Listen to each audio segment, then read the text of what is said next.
3.8%가 어떤 수준이냐면 진라면 매운맛 정도의 수준이다, 불닭 정도 된다, 이렇게 생각을 하시면 되고, 이게 7이 넘어가면 저 전세금을 못 올려드리니 조금만 깎아주세요 라고 하면 그 전세 상승분을 월세로 주세요. 특히 이 노도강 중에서 이 중에서 불암중이랑 을지중으로 보낼 수 있는 단지, 앞으로 한두 달 정도가 가장 싸게 살 수 있는 타이밍이 아닐까. 유튜브 시작한 지 딱 60일 만에 구독자가 1000명이 됐어. 그래서 구독자분들께 감사의 의미로 많이 물어보시는 질문 몇 개를 뽑아서 답변해 드리는 시간을 가지려고 해. 좋아.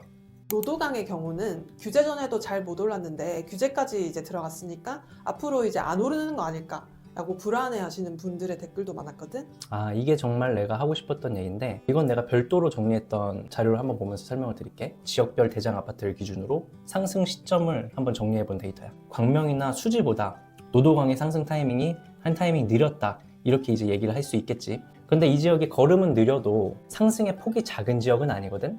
수지의 대장 단지들이랑 한번 비교를 해봐도 오히려 상승 시점은 느렸지만 일단 한번 오르고 나면 재건축 기대감이 많은 곳이다 보니까 오히려 더 상승폭이 높았었어. 근데 이후 다시 시작될 상승장에선 난 가장 무서운 상승률을 보여줄 곳이 바로 노도강이라고 생각을 하거든. 특히 노도강 중에서도 중계동 학원과 같이 학원가 프리미엄, 그러니까 학군 프리미엄을 가지고 있는 지역은 주목해 봐야 되는데, 특히 이 은행동 사거리에서 가장 큰 약점이 주변에 역 자체가 없어서 중계역까지 20분간 걸어가야 된다는 거였어. 근데 동북선이 들어가면서 바로 집 앞에 지하철역이 생기고, 이게 심지어 왕십리랑 연결되면서 강남으로까지 갈 수 있게 되는 거거든. 그러다 보니까 이런 곳들의 단지는 이제 무조건 남아있는 불씨가 몰릴 구간이라고 생각을 하고 주목해서 봐야 하는 거고, 이 중에서 불암중이랑 을지중으로 보낼 수 있는 단지들은 예를 들어서 중계동 청구 아파트 같은 곳들은 앞으로 한두 달 정도가 가장 싸게 살 수 있는 타이밍이 아닐까, 난 이런 생각을 아주 지극히 개인적이지만 하고 있지. 이번 규제로 얼마나 가격이 조정되고 이 조정 장세가 얼마나 지속될 것 같아?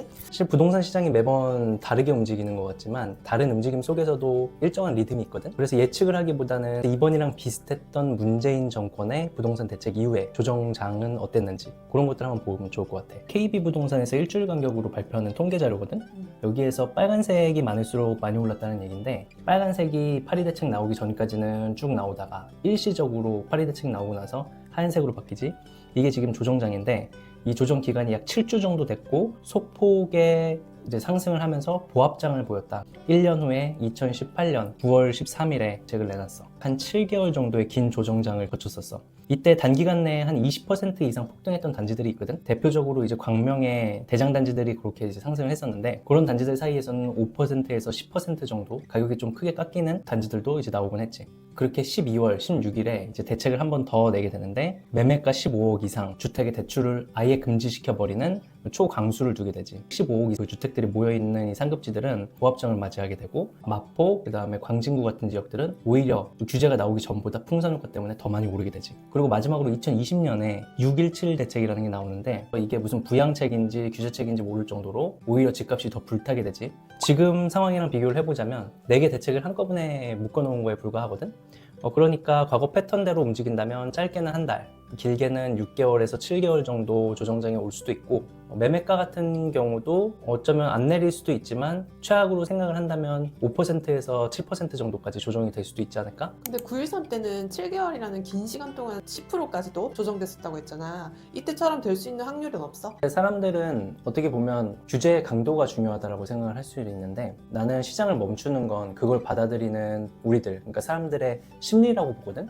나는 이 심리를 우리가 컨설팅을 하면서 받는 사람들의 질문으로부터 읽을 수 있잖아. 아무도 그때처럼 하락을 걱정하지 않고 오히려 집을 사겠다라는 걸 전제로 한 질문을 주고 계셔. 그러니까 그때랑 사람들의 심리 자체가 다른 거고, 그렇기 때문에 생각보다 긴 조정장은 지금은 오기 힘들다, 이렇게 보고 있는 거고. 그리고 한 가지 더 내가 그렇게 생각하는 이유가 있는데, 바로 가격이거든. 왜 주식시장도 많이 오르면 조정장을 겹치잖아. 부동산도 마찬가지거든. 근데 가격이 과열됐다라는 거를 볼 수 있는 지표가 40년 연평균 상승률이랑 최근 5년 연평균 상승률을 비교해 보는 건데, 9.13 대책이 나온 시점에서 1986년부터 40년의 연평균 상승률을 초과한 타이밍이었어. 그러니까 시장이 과열되기 시작했다는 거지. 나는 굳이 9.13 대책이 아니었어도 한 번의 조정장은 왔을 거라고 생각을 해. 그러면 지금도 급등했다고 생각을 하잖아.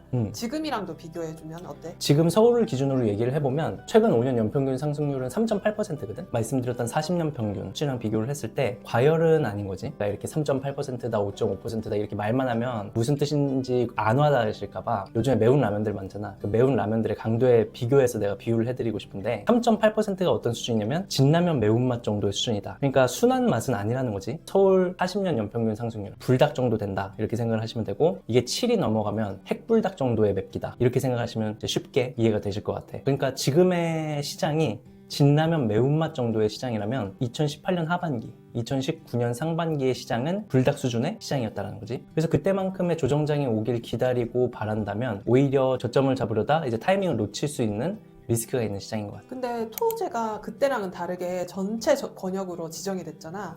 그러면 더 많은 조정과 더 긴 기간이 걸릴 수도 있는 거 아닐까라는 생각도 들거든. 근데 일단 토호제는 실거주를 못 막아. 근데 지금 서울의 상승을 견인하고 있고 서울의 집값을 밀어 올리고 있는 것이 뭐냐? 실수요거든. 그래서 이 근본적인 실수요를 막기는 어려운 상황이고, 이 토호제는 아직 사람들이 모르는 결정적인 폐해가 있는데 바로 전세가 나올 수 없다는 거야. 분양을 받아도 내가 직접 들어가서 살아야 되지, 그리고 기존의 구축을 사게 돼도 내가 전세를 놓을 수 없고, 그리고 있는 전세마저 내가 전세입자가 껴있으면 집을 팔기가 어려우니까 지금 실거주자한테만 팔 수 있으니까 있는 전세입자마저 빼야 되는 상황이 이제 집주인들의 입장이거든. 그러니까 전세 공급은 막혔다라고 볼 수 있는 거지. 토호제가 전세 공급을 막고 있는 거야. 그런데 막상 전세를 구해야 되는 사람들은 어떨까? 당장 지금만 하더라도 점점 더 대출이 작아지니까 하급지로 내려오잖아. 이런 상황에서는 매매를 포기하시는 분들, 조금만 전세를 살면서 관망을 해볼까? 분들이 이제 전세 수요로 들어가게 되거든. 그러니까 전세 수요 측면에서 보면 유지되거나 오히려 더 늘어난다는 거지. 그러니까 공급은 닫히고 수요는 살아있는 상황에서 지금 여기는 아니야 라는 사람들의 마음을 당장 여기라도 잡아야 돼로 바꾸는 촉매제가 있다면 나는 그게 2026년에 전세 시장의 급등이 아닐까 그런 생각을 하고 있지. 근데 전세대출 DSR이 새로 이제 규제책으로 나왔잖아. 그러면 전세가가 그렇게 오르기가 힘들지 않을까? 세입자가 전세 대출 때문에 저 전세금을 못 올려드리니 조금만 깎아주세요라고 하면 많은 집주인들은 이럴 거야. 그럼 전세금은 그대로 하시고 그 전세 상승분을 월세로 주세요라고 할 거거든. 그러니까 전세 대출 규제가 전세를 하락으로 이끄는 게 아니라 전세 상승의 형태를 전세값 100%의 시장에서 반전세의 형태로 바꾸는, 그러니까 상승의 구조를 바꾸는 식으로 만들 거고, 이건 하락이 아니라 여전히 상승이라는 거지. 이런 상승 압박은 결국 매매 시장으로 불이 붙을 수밖에 없고, 이것 또한 집값의 상승 요인이 될 거야. 처음에 유튜브를 시작할 때 3달 안에 100명의 구독자분들이라도 모이면 한번 꾸준히 해보자, 저랑 와이프랑 이렇게 얘기를 하고 시작을 했어요. 근데 생각보다 2달이라는 시간 안에 그것보다 훨씬 더 많은 분들이 관심과 사랑을 주셨고, 또 댓글로 응원을 해주셔서 정말 기쁘고, 또 어떻게 해야 내가 구독자분들께 실질적인 도움을 드릴 수 있을까 많이 고민을 하거든요.